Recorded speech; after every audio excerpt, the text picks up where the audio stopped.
মেজোপটামি বলতে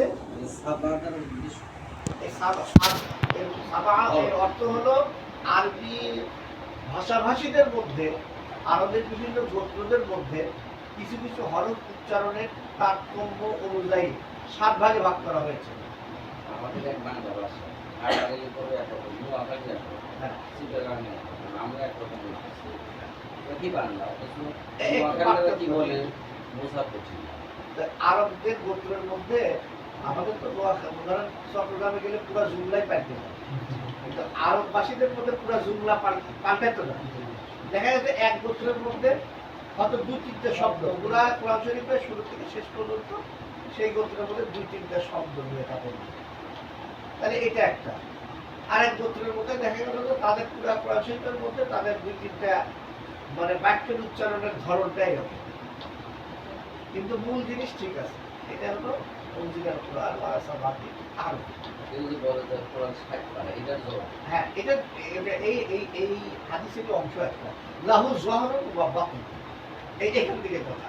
হাদিসের মধ্যে আছে লাহু যহরুন ওয়া বাতিন।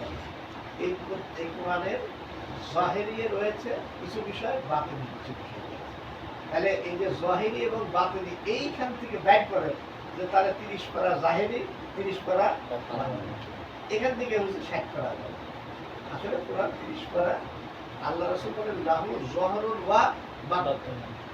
এই হাদিসের অর্থ হলো এই কোরআনের আয়াতে প্রত্যেকটা আয়াতের কিছু প্রকাশ্য অর্থ রয়েছে, আবার লাহু বাতিন এর নিগুড় তত্ত্ব রয়েছে। তাহলে আয়াত আর নাই, লাহু যহরুন ওয়া বাতিন। এখন আপনি আলহামদুলিল্লাহি রাব্বিল আলামিন, এটা একটা অর্থ আছে, সমস্ত প্রশংসা আল্লাহর জন্য, এটা যহর। আর রব্বুল আলামিনের জন্য সমস্ত প্রশংসা। এটা বাক্য কি? এটা নিগুড় তত্ত্ব রয়েছে। নিগুড় তত্ত্ব কি? আলহামদুলিল্লাহ, সমস্ত প্রশংসা রব্বুল আলামিনের জন্য। এটা সব প্রশংসা আল্লাহর জন্য তো হয় না। আমরা দুনিয়াতে দেখি, হ্যাঁ, কোনো প্রশংসা মানুষের জন্য হয়, কোনো প্রশংসা ব্যক্তি বিশেষ হয়, কোনো প্রশংসা জাতি বিশেষ হয়, কিন্তু এখানে বলা হলো কোরআনে আলহামদুলিল্লাহি, দুনিয়ার আলহামদু আলিফ লাম ইস্তিগনাতি, দুনিয়ার যত প্রশংসা সব আল্লাহর জন্য। এই নিগুড় তত্ত্ব লাহু বাতিন। তো এটা এখন যখন গবেষণা করা হলো, তখন দেখা গেল কি যে দুনিয়াতে আমি যে কোনো জিনিসের প্রশংসা করি না, ঘুরে ঘুরে সৃষ্টিকর্তার প্রশংসা। যেমন আমি যদি কোনো ব্যক্তির প্রশংসা করতে যাই, এই ব্যক্তি প্রশংসিত হলো কোন কারণ, সেই কারণটা সে পাইল কার দেওয়াতে, কার দানে সে ওই কারণটা পেল। দেখা গেল যে সে ঘুরিয়ে ফিরে দেখা গেল আল্লাহর দানে। যে বিমান আবিষ্কার করবে, বিমান আবিষ্কার করবে কি দিয়ে? ব্রেন দিয়ে। ব্রেনে চিন্তা করবে, তার এই ব্রেনটা কে বানাইছে? আল্লাহ। এই টেবিলটা সুন্দর, এই টেবিলটা কে বানাইছে? মিস্ত্রি বানাইছে। মিস্ত্রিকে কে বানাইছে? রব্বুল আলামিন। তাহলে দুনিয়াতে যত প্রশংসা একেবারে শুরু থেকে পর্যন্ত হয়ে আসছে, এখন হচ্ছে কিয়ামত পর্যন্ত যত হামদ হবে, এই হামদ প্রশংসা সব কার জন্য? এই হলো লাহু বাতিন, আলহামদুলিল্লাহি রাব্বিল আলামিন। এরকম প্রতিটা আয়াতে দেখবেন লাহু যহরুন ওয়া লাহু বাতিন। উত্তর পাইছেন তো? এখন আর কি বলবো কোরআনের যে মানে 60 পারা যারা বলতেছে, হ্যাঁ, বলতে 60 পারা আছে, এটা কোন হাদিসে আছে? কোথায় পাইছেন? কোরআনের কোন আয়াতে আছে? হাদিসে আছে? না, দেখাতে পারবে না। হ্যাঁ, দেখাতে পারবে এই হাদিস লাহু যহরুন ওয়া বাতিন, এই হাদিস ছাড়া কোনো হাদিস পাওয়া যায় না। যদি পায় আমার কাছে ধরে নিয়ে আসে, কোথায় পারে? রসুল তো আরব দেশে হয়েছে জন্মগ্রহণ, সমস্যা শেষ হয়ে গেল। আল্লাহ রসুল তো আরব দেশে জন্মগ্রহণ করছে, আমেরিকায় আসতো, তার কোন ভাষায় বলেন? আল্লাহ এমনি পাঠাবে না তো, কারণ ভাষার সর্দার হচ্ছে আরবি ভাষা। লিসানু আহলিল জান্নাতি আরাবিয়্য, জান্নাতের ভাষা হলো আরবি। তাহলে জান্নাতের ভাষা দিয়ে নবীকে পাঠাবেন, শেষ নবীকে আল্লাহ তাআলা পাঠাবেন, সুতরাং এই ভাষা দিয়ে পাঠাইছেন। আর আরবি ভাষা তো এই ভাষা মানুষের জবানে আল্লাহ রাব্বুল আলামিন নিজেই দিয়েছেন যে এই জবান লিসানান আরাবিয়্যান, এই জবান আল্লাহ তাআলা নিজেই দিয়েছেন, এবং এই জবানে আল্লাহ তাআলা কোরআন নাযিল করবেন। এবং আরবি ভাষায় নাযিল এই জন্য করছে, আরবি ভাষার সামনে দুনিয়ার সমস্ত যত ভাষা আছে, এই ভাষাগুলো একজন জবানওয়ালা ব্যক্তির সামনে বোবার মতো। এই জন্য আরবির পরিবর্তে আজমি, আরব অনারব দুই ভাগে বিভক্ত। সারা বিশ্ব কয় ভাগে বিভক্ত? ভাষার দিক থেকে একটা কি আরবি, একটা আজমি, আরব অনারব। আজমুন শব্দের অর্থ আজমুন, আজমা ও শব্দের অর্থ গঙ্গা বোবা। আজমা শব্দের অর্থ বোবা। আর আরব শব্দের অর্থ জাহের, যে মাহফিজ জমির অন্তরকে সুস্পষ্ট জাহের করে। এখন এইটার ব্যাখ্যা দিতে গেলে এখন আমি আরবি সাহিত্যের মধ্যে চলে যাবো, হ্যাঁ, তাহলে ক্লাস হবে না, 2-3 ঘন্টা যাবে। এভাবে প্রশ্ন যদি করেন এক একটা বিষয়ে একদিকে চলে যাবো। যেমন এখানে আরবি এখন আরবি সাহিত্যের মধ্যে চলে যাবে, এবং আরবি ভাষা যে কেন এত, একটা উদাহরণ এখানে দিতে হবে। আরবি ভাষার প্রতিটি শব্দের মধ্যে যুক্তি আছে। যেমন মনে করেন সুকুন মানে বাজার, সুকুন মানে কি বাজার, সাউকুন মানে সাকুন মানে হলো পিন্ডিলি, আর সাকুল ইসা অর্থাৎ পিন্ডিলি বলা হয় এই কাকুর উপর থেকে হাঁটু, এটাকে বলা হয় সাক, নিসবে সাক জামা সুকুন বলে না। তাহলে এই সাক এটা মাদ্দা হলো সাউকুন, মাদ্দা কি সুকুন মানে বাজার। কেন হলো সুকুন মানে বাজার? এই জন্য হলো যে এখানে দূর দূরান্ত থেকে মানুষ, হ্যাঁ, তার নিজস্ব সাকের উপরে ভর করে অথবা তার জীব জানোয়ারের সাকের উপরে ভর করে, হ্যাঁ, জিনিসপত্র নিয়ে এসে একত্রিত হয়। এই জন্য এটাকে বলা হয় সুকুন, এটাকে বলা হয় সুকুন। এরকম আরবি ভাষার প্রত্যেকটা শব্দের যে অর্থ, এই প্রত্যেকটা শব্দের এই অর্থের দুটো রহস্য আছে। এটাকে বলা হয় এই এই এই মানে এটাকে বলা হয় ইলমুল লুগাত। আমরা যেমন ইলমুল নাহু বলি, এবং ইলমুল সরফ আছে না, একটা আছে ইলমুল লুগাত। ইলমুল লুগাত, এই ইলমুল লুগার মধ্যে এই লুগাতের যেরকম নাহুর অনেক কিতাব আছে, ইলমুল লুগাতের অনেক কিতাব আছে। আমি অনেক কিতাব দিয়ে এই বিষয়ে মোতালা করছি, আলহামদুলিল্লাহ, আল্লাহ শুকরিয়া। তাফসীর বোঝার জন্য যে 15টা ইলম লাগবে। আর ইনকান একটা কিতাবের মধ্যে উসুলে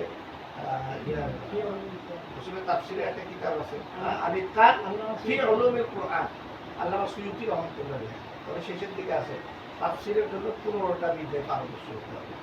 আলহামদুলিল্লাহ আমি 15টা ইলমের উপরে লেখাপড়া করছি। এই জন্য যে যখন সেটা আসবে এটা ইনশাআল্লাহ আমি বলতে পারবো। প্রাসঙ্গিক আরেকটা কথা আমি বলে শেষ করে দিই, আলোচনায় শেষ করে দিই।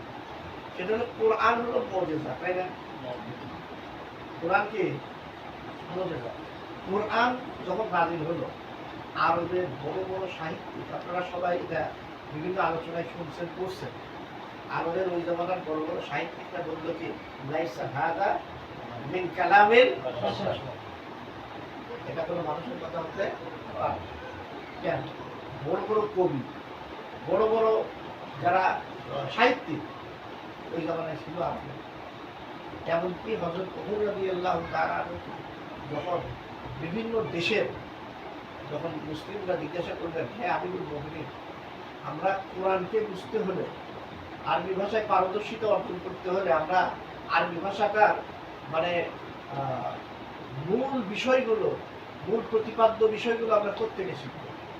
হযরত ওমর রাদিয়াল্লাহু তাআলা বললেন আশআরুল জাহিলিয়া, আল আশআরুল জাহিলিয়াতের যুগের যে শের, আরবি শেরগুলো আছে, এগুলো ফাইন্না ফিহা তাফাসিরা কিতাবিকুম ওয়া মাআনিয়া কিতাবিকুম, ওর মধ্যে তোমরা কোরআনের ব্যাখ্যা এবং কোরআনের উদ্দেশ্যগুলো তোমরা অনুধাবন করতে পারবে, বুঝতে পারবে, ওগুলো তোমাদের মানবে। যখন সাবাই মোয়াল্লাকা করি তখন এই জিনিসগুলো তখন আমি বুঝে আসছি যে আসলে কেন মনোজাতরা এটা বলছি। এখন ভালোবাসার সম্পর্কে দাদা এটা তো ভালোবাসা নিয়ে ওগুলো নিয়ে থাকুক, কিন্তু এখানে আরো কিছু বিষয় আছে, মানে একটা বিষয়টা ওরকম ধরনের, কিন্তু সেখান থেকে আমরা কোরআনের ব্যাখ্যা কেমন বলবো, সেখানে যে শব্দ চয়ন, হ্যাঁ, বাক্য চয়ন, এবং প্রতিটা এক শব্দের সঙ্গে আর এক শব্দের সম্পর্ক। আমরা তো বাংলা এমনি কথা বলে যাই, কিন্তু আরবি যেগুলো কোরআনের যে শব্দ, প্রত্যেকটা শব্দের সাথে আরেক শব্দের গাঁথনি, এগুলো আলাদা একটা ফর্ম, আলাদা একটা বিষয়। আমরা তো শুধু নাহু সরফ দিয়ে কোরআন শরীফটা খালি বুঝি, কিন্তু এই কোরআন বোঝার জন্য আরো ফল আছে। এই কোরআনকে বালাঘাত দিয়ে বুঝতে হবে, বালাঘাত দিয়ে বোঝার মতো আলেম আমাদের দেশে খুব কম। তো যাই হোক, আমি তো কথা বলতেছি না। এখন লাইসা হাদা মিন কালামিল বাশার, এত বড় সাহিত্যিক এটা কেন বলবো? এটার একটা সংক্ষিপ্ত কারণটা বলে শেষ করব। কেন বলবো? কারণ ওই সময় তারা যে যারা কবিতা রচনা করত, বড় বড় সাহিত্যিকরা, তাদের কবিতা রচনার জন্য তাদের 16টা বাহার ইলমুল আরুজের মধ্যে আছে। তাদের ইয়ে ছিল যে এই 16টা ধাঁচের মধ্যে না আসলে আরবের কবিতার সৌন্দর্য কখনো হবে না, হয়ও না। তাদের গবেষণা, হ্যাঁ, তাদের গবেষণা 16টা বাহারের মধ্যে আসতে হবে। তারা গবেষণা করে দেখলো যে কোরআন এটা এই পদ্যের যে 16টা বাহার, তাদের যে একেবারে নিগুড় গবেষণা, যে কিয়ামত পর্যন্ত দুনিয়াবি আর কোনো সাহিত্যিক এই সাহিত্যের উপর গবেষণা করে এর চেয়ে বেশি কিছু করতে পারবে না। এটা ওই ইমরান কায়েস সহ বড় বড় সাহেবরা একমত ছিল, বাস্তবেও তাই। আরবি সাহিত্যের রচনা, সাহিত্যের স্বর্ণযুগ, ওইটা যেতে আছে কিয়ামত পর্যন্ত সাহিত্যের স্বর্ণযুগ, সবাই ওটাই মনে করে, করবেও তাই। এখন পদ্যের মধ্যেও পড়ে না। তারপরে গদ্য রচনা করতে হলে, আরবি গদ্য রচনা করতে হলে যে সমস্ত ধাঁচ দরকার, একটা গল্পের ধাঁচ লাগে না, দেখেন এক এক গদ্য এক একজন এক এক ধাঁচে রচনা করে, যার কারণে এক একজনের উপন্যাস করতে এক এক রকম লাগে। গদ্যের যতগুলো ধাঁচ ছিল, এই পুরো ধাঁচের মধ্যে কোরআন পড়ে না। তাহলে কোরআন গদ্যের ধাঁচেও পড়ে না, গদ্যের ধাঁচেও পড়ে না। কিন্তু কোরআনের শব্দ, বাক্য চয়ন এক অদ্ভুত ধরনের। যখন আল্লাহ রাসূল তিলাওয়াত করতেন, বড় বড় শায়েররা পর্যন্ত কান পেতে থাকত। হাসান বিন সাবিত রাদিয়াল্লাহু তাআলার মতো শায়ের ইসলাম গ্রহণ করে মুসলিম শায়ের হয়ে গেলেন। এই যে এটা কেন হলো? যখন দেখলো যে গদ্যের ধাঁচেও না, পদ্যের ধাঁচেও না, যদি দুনিয়ার কোনো মানুষ হতো এই ধাঁচ ছাড়া সে কখনো এটা লিখতে পারত না। সুতরাং এটা একটা ঐশিক গ্রন্থ, অলৌকিক গ্রন্থ। লাইসা হাযা মিন কালামিল বাশার, এটা দুনিয়া কেউ রচনা করতে পারে না। এটা বলে এটা শেষ করে দিলাম। আজকে আমার আলোচনার বিষয়বস্তু ছিল কি কি বলো? আমি মিলাদ দিয়া নূর বাশার এবং কি আরেকটা কি আরেকটা জিনিস আছে না, নবী নবীগণ মাসুম মাইয়েত, ওই যে কবরে মুদ্রা জিন্দা, এই সম্পর্কে আমি এই তিনটা বিষয়ে সংক্ষিপ্ত আলোচনা করতে চাইছি। তার আগে আমি একটু প্রশংসার বিষয়টা যে আসলো, আল্লাহ প্রশংসা করা হয়, কিন্তু কোনো বান্দা যদি আদেশ করা হয় বা ফাঁসের বান, একটা আদেশ আছে যে কোনো ফাঁসের প্রশংসা করলে তারা হবে যে আল্লাহ আরো সেটা আলাদা বিষয় না, এটা তো আলাদা বিষয়। আমি তো বললাম হলো অন্য বিষয়। ফাঁসেকে প্রশংসা কেন করবে? এই ফাঁসেরটা এটা হচ্ছে একটা ভালো প্রশংসা যখন কাজ করছে আমাদের কেউ, হ্যাঁ, তারা আমরা নিজেরাই অনেক সময় প্রশংসা করবো। প্রশংসা করলে তো তার গুনাহ হবে। মসজিদে কিছু টাকা পয়সা পাওয়ার জন্য আমরা তার একটা ইয়ে দিয়েছি, তার বিভিন্ন তাকে খুশামো। হে মহামান্য, হে অতিথি, হে অমর। ফাঁসেকে প্রশংসা করলে যে গুনাহ হবে, সে গুনাহ তো তার হবে। আমি তো বুঝাইলাম অন্য বিষয়। একটা জিনিস প্রশংসা পাওয়ার উপযুক্ত, তার প্রশংসা করাটাও আল্লাহর প্রশংসা করা, সেটা আরো করা হবে। ওই নবীগঞ্জে মাসুম, ঠিক আছে, মানে নবীরা ভুল করতে পারে এরকম আকীদা পোষণ করা। আচ্ছা, এটা এখন আলোচনা তো অনেক, এটা তাহলে আজকে এটাই শেষ করি। আগামী সপ্তাহে বাকি দিকে আলোচনা থাকবে। ওয়ালাইকুম আসসালাম, ভালো আছেন? বসেন। প্রশংসা তো আমরা এখন কোনো ছাত্র আছে নাকি ওখানে? দেখেন তো কোনো ফ্রি কোনো ছাত্র থাকলে ডাকবেন তো।